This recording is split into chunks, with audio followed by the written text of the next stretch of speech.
Kathy Martin, author of the blog Skippy's Vegetable Garden, a journal of my sustainable garden. I'm here in Belmont, Massachusetts in my fall garden with my buddy Skippy and his friend, and I'm going to show you how to store dahlia tubers. Okay, so these are some tubers that we've just dug. There are a couple things that you need to pay attention to when you're storing them. There's lots of ways to store them, but they do need to be dry when you store them, and they can't freeze during the winter.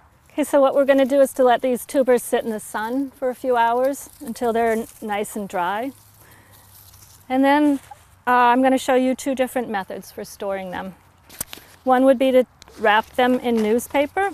I'm going to take one of the clumps here, wrap it in newspaper, just mush it up around it. The point of the newspaper is to provide something to absorb any extra moisture that's in there, and also to provide some barrier against temperature changes that might happen during the winter. And this is going to go into a basket, which can then go on a shelf or other storage location. In terms of temperature, we do want the bulbs to be stored between 40 and 50 degrees.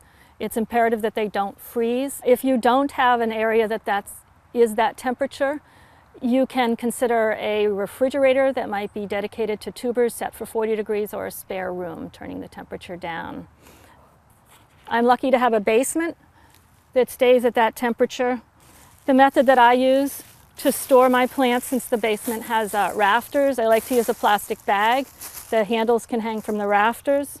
I typically just put the tubers in the plastic bag without newspaper. There's a lot of airflow since the bag is open, so that they're not going to get too wet. It's important that they stay dry. And I hang these now off of a nail in my basement for the winter.